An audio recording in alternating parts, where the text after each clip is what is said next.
नमस्कार, बहुत बहुत स्वागत है आप सभी का नवभारत टाइम्स आप देख रहे हैं। मैं रविंद्र सिंह आपके साथ और ये वक्त हमारे खास प्रोग्राम पावर प्ले का। रूस और बेलारूस ने बड़े स्तर पर जॉइंट मिलिट्री एक्सरसाइज की है, लेकिन इस बीच पोलैंड जिसका बॉर्डर बेलारूस के साथ लगता है उसने अपनी सीमा को बंद कर दिया है। मतलब यह हुआ कि पोलैंड से बेलारूस और बेलारूस से पोलैंड सड़क के रास्ते आना जाना एकदम बंद हो गया है। पोलैंड जो कि नेटो का मेंबर है, उसकी तरफ से एक कदम अपने हवाई क्षेत्र में घुस आए रूसी ड्रोन्स को मार गिराने के बाद उठाया है। पोलैंड के प्रधानमंत्री डोनाल्ड टस्क ने कहा कि सीमा बंद करने का फैसला राष्ट्रीय सुरक्षा कारणों से लिया गया है, लेकिन इस कदम से, इस फैसले से सीमा को बंद करने से 8,000 किलोमीटर दूर, जी हां, ये बेलारूस की और पोलैंड की सीमा से 8,000 किलोमीटर दूर चीन बेहद छटपटा रहा है, परेशान हो चुका है। चीन जिसकी दबंगई से भारत, ताइवान, फिलीपींस जैसे देश परेशान रहते हैं, वो अब खुद परेशान हो रहा है। ऐसा क्यों है, जानने की कोशिश करेंगे। असल कहानी इसके पीछे की क्या है। मेरे साथ navbharattimes.com के साथ ही सहयोगी दिनेश मिश्र जी जुड़ चुके हैं। दिनेश जी, बहुत बहुत स्वागत आपका, धन्यवाद। 8,000 किलोमीटर दूर यहाँ जो कुछ चल रहा है रूस, बेलारूस और पोलैंड के बीच, इससे चीन का क्या लेना देना? चीन का ये लेना देना है कि चीन का जो सबसे बड़ा पूरे यूरोप में सबसे जो माल ढुलाई होती है वो रेलवे के जरिए होती है, और वो रेलवे जो है पोलैंड और बेलारूस की सीमा से हो करके गुजरती है। रूस में बना हुआ, चीन में बना हुआ सामान यूरोप में जो जाता है वो ट्रेन के जरिए जाता है। ओके, ठीक है। अब इसमें समस्या क्या है कि यूरोपीय संघ को जो माल सप्लाई होता है उस रूट से, तो 90% होता है। आप सोचिए कितना ज़्यादा माल सप्लाई उसी पोलैंड की सीमा से होके जाना है। अब वहाँ पे एक रेलवे लाइन है टेरेस्पोल ब्रेस्ट, जो यूरोपीय संघ को जोड़ता है। अच्छा जी, यानी कि पोलैंड का ये रेलवे ट्रैक जो है यूरोप का दरवाजा है, यूरोप का दरवाजा है चीन के लिए। अब वहाँ क्या है कि 3 रेल लाइन है, कुजानिका, बियोस्टका, होइना, सिएमोनिका, स्विलाच और टेरेस्पोल ब्रेस्ट। तो ये जो टेरेस्पोल ब्रेस्ट जो रेलवे लाइन है, यहीं से वो गुजरती है और ये दोनों की सीमा पर है। अच्छा, अभी ये बंद हो गई है तो इसके कारण चीन टेंशन में है। क्योंकि उसके सारे जो माल हैं वो मालगाड़ी में फंसे पड़े हैं। अच्छा। मालगाड़ी रुकी हुई है। अब जब तक उनको ग्रीन सिग्नल नहीं मिलेगा तो वो दिक्कतें होंगी। नहीं, चीन की तो टेंशन है कि उसका माल नहीं जा रहा है, अटक गया है बीच में। यूरोप के लिए टेंशन नहीं होगी कि उनको जरूरत नहीं पड़ेगी सामान की? यूरोप के लिए भी टेंशन होगी। अच्छा, दोनों के लिए टेंशन है, लेकिन असली टेंशन तो ये है जो माल भेज रहा है, जिसको बेचना है। भाई खरीदने वाला तो सही माल लेगा, उसको तो इससे मतलब नहीं कि आपका माल कहाँ से आया, खराब हो गया, क्या हो गया। हमें तो गारंटी चाहिए माल की कि माल सही सलामत हमारे दरवाजे पहुँच गया। तो ये मसला है, चीन इसीलिए परेशान है। और चीन ये पोलैंड और बेलारूस की जो कहानी, जैसे पोलैंड नाटो का सदस्य है। अच्छा, नाटो का मेंबर है। ठीक बात है। और नाटो का मेंबर होने की अब इसने बंद क्यों किया है, सबसे बड़ी चीज़ ये जानिए कि पोलैंड ने सीमा क्यों बंद की। पोलैंड ने पहली बार बंद हुई और ये अभी तक? पहले इतिहास में पहली बार। अच्छा, बताइए। तो बेलारूस और रूस के बीच में अभी बहुत बड़ा 12 से लेकर 16 सितंबर तक सैन्य अभ्यास हुआ। अच्छा जी, तो उसमें करीब 15,000 जो है सैन्य कर्मियों ने हिस्सा लिया और टैंक दौड़ाए गए और मिसाइलें, सबका परीक्षण हुआ, सब चीज़। तो अब उसको लेकर के पोलैंड का ये कहना है कि अगर इससे हमारे नागरिकों को खतरा पहुंचता है, चूँकि पोलैंड नाटो का मेंबर है और रूस की अदावत नाटो के साथ अरसे से चल रही है, तो रूस मतलब इसके पीछे की जो मतलब असली कहानी ये है कि रूस कहीं न कहीं नाटो मेंबर्स को कहीं न कहीं धमका रहा है। अच्छा। पुतिन धमका रहे हैं और बता रहे हैं कि मतलब आप लोग हमारी जद में। पिछले दिनों देखा भी था कि रूस के ड्रोन्स पोलैंड की सीमा में चले गए थे, टेंशन काफी ज्यादा बढ़ गई थी। अब ये जानबूझ करके नहीं जाते हैं। जो भी ड्रोन जाते हैं वो जानबूझ, वो एक टैक्टिस होती है दुश्मन को डराने के लिए।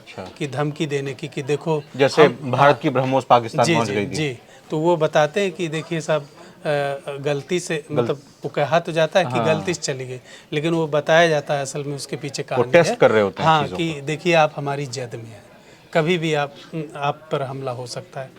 तो अब ये सीमा कब तक बंद रहेगी, क्या कुछ कहा जा रहा है इसको लेकर, और चीन की तरफ से क्या स्टेप लिया गया है? नहीं, अभी पोलैंड के जैसे विदेश मंत्री और मिनिस्टर सब अभी चीन के विदेश मंत्री वांग यी से मुलाकात की और इसको लेकर के आश्वासन भी दिया है।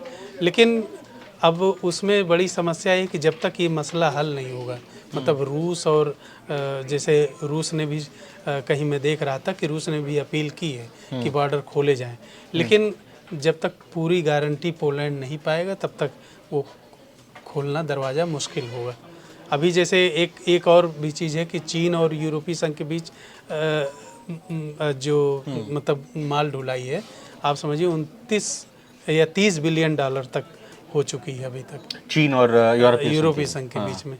तो छोटी मोटी रकम है नहीं और ये बहुत परेशान करने की बात है। मतलब अगर ये अभी टेम्पोररीली ही बंद हुई है तो इतना नुकसान होता हुआ दिखाई दे रहा है। अगर कुछ ऐसी सिचुएशन बनी, ऐसी स्थिति बनी तो ये कह देंगे कि ये कह सकते हैं कि ये तो चीन के लिए एक तरह से ब्लॉकेड, एक गतिरोध पूरी तरह से हो जाएगा। हाँ, हो सकता है, हो सकता है। और चीन और यूरोपीय संघ के रिश्ते और बिगड़ सकते हैं। जैसे चूंकि यूरोपीय संघ एक तरह से अगर आप देखा जाए तो अमेरिका के दबदबे में है, अमेरिका का प्रभाव उस पर ज़्यादा है यूरोपीय संघ का, तो चीन हो सकता है कि उससे भी कन्नी काट ले। नहीं, लेकिन दिनेश जी, जो ये सैन्य अभ्यास हो रहा है जी, इसमें भारत भी शामिल हुआ था, ठीक है। भारत के साथ साथ इसमें एक तरह से कहें कि अमेरिका की, चीन की और पाकिस्तान की, ईरान की, इनकी भी थोड़ी बहुत सहभागिता थी। डायरेक्टली नहीं इसमें इन्वॉल्व हुए थे, लेकिन फिर भी ये भी इसमें इन्वॉल्व हुए थे। तो पोलैंड को भरोसा नहीं है क्या रूस के ऊपर कि जब ये सारे देश इसमें हैं शामिल इस जॉइंट एक्सरसाइज में, और तमाम तरह के दो देश या कई सारे देश मिलकर सैन्य अभ्यास करते हैं, अपने हथियारों की टेस्टिंग करते हैं, अपने सैनिकों की टेस्टिंग करते हैं एक नए लेवल पर ले जाने के लिए, तो पोलैंड को भरोसा नहीं हुआ कि जब इतने सारे देश मिलकर ये अभ्यास कर रहे हैं। सैन्य अभ्यास का एक मकसद क्या है ये जानना जरूरी है। सैन्य अभ्यास इसलिए नहीं होता है कि हम दिखा रहे हैं कि हमारे पास मान लीजिए ब्रह्मोस है तो हमने दिखा दिया एक ब्रह्मोस है, हम ये बना चुके हैं। हम उसका मकसद होता है कि हम पड़ोसी या जो भी हमारे परंपरागत दुश्मन है या जो खतरनाक मतलब धोखेबाज टाइप के दुश्मन हैं, उनको एक बताने का मकसद होता है कि आप भी सतर्क रहिए। आप ऐसे मत ऐरू गैरू नत्थु खैरू वाली बात मत समझिएगा हमें। हमारे पास ये चीज़ें हैं, 5th जनरेशन फाइटर है या 4.5 जनरेशन फाइटर है या फिर ये मिसाइलें हैं, ये सब चीज़ें। तो इसका जो ये जादाब नाम से जो हुआ है सैन्य अभ्यास, मिलिट्री ड्रिल हुआ है, हाँ जेपैड, तो ये इसके पीछे जो कहानी वही है कि मतलब रूस कहीं न कहीं ये बताना चाह रहा है कि भाई आप हमारे हिसाब से, मतलब ऐसा नहीं कि पूरी तरह अमेरिका के जैसे उसके संकेतों के अनुसार चलिए और उसके अनुसार करिए। आपको मानना पड़ेगा कि बाजार पे हमारा भी दबदबा है और हमारी चीज़ों को आपको मानना होगा। इस पूरे घटनाक्रम को देखकर क्या ये कहा जा सकता है कि अब रूस जो है वो यूक्रेन के बाद अब निशाने पर यूरोपियन यूनियन को ले रहा है और बता रहा है कि आपकी सरपरस्ती की वजह से ही यूक्रेन इतना आगे तक पहुंच गया, और अगर आप नहीं माने, नहीं सुधरे और हमारे बीच मामले में फंसे तो फिर आपको भी हम नहीं छोड़ने वाले। क्या आप ये माने कि यूक्रेन की जगह टारगेट पर अब यूरोप आ गया है पूरी तरह से रूस के?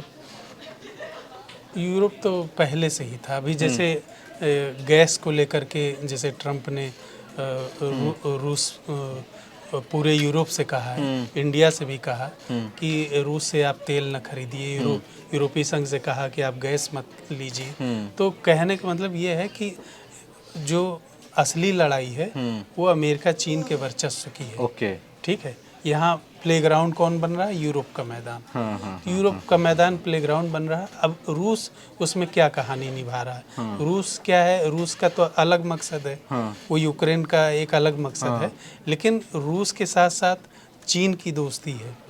तो ये जो चीज़ है, मैदान यूरोप का है, लड़ाई ये 3 लोग लड़ रहे हैं। नहीं तो वही बात हुई ना कि रूस और चीन की दोस्ती है, तो रूस थोड़ी चाहेगा कि अगर ये बॉर्डर बंद हो जाते हैं तो चीन का नुकसान हो और चीन का सामान यहाँ यूरोप में ना पहुँच पाए। नहीं, रूस कतई नहीं चाहेगा। ये तो लेकिन हो रहा है। लेकिन ये होगा।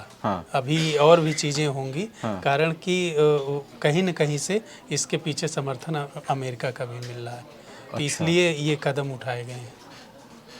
तो साफ तौर पर बेहद ही दिलचस्प इस वक्त जियो पॉलिटिक्स में चीज़ें तेज़ी के साथ घूमती हुई दिखाई दे रही हैं, जहां एक तरफ रूस का ये साझा सैन्य अभियान हुआ जिसमें भारत समेत कई देश शामिल हुए, लेकिन इस बीच ये खबर निकल कर आई क्योंकि पोलैंड ने अपने लिए ख़तरा मानते हुए, नेटो देशों ने अपने लिए ख़तरा मानते हुए फ़िलहाल पोलैंड की और बेलारूस की सीमा को ब्लॉक कर दिया है, रोक दिया है, आवाजाही थाम दी है। अब ये कब तक जारी रहती है और आगे आने वाले वक्त में क्या कुछ मोड़ लेती है यहाँ की राजनीति, इस पर हमारी नज़र रहेगी। दिनेश जी, बहुत बहुत धन्यवाद करना चाहेंगे, आपने फिलहाल हमारे साथ बातचीत की और इस पूरे टॉपिक पर अपनी बातों को रखा।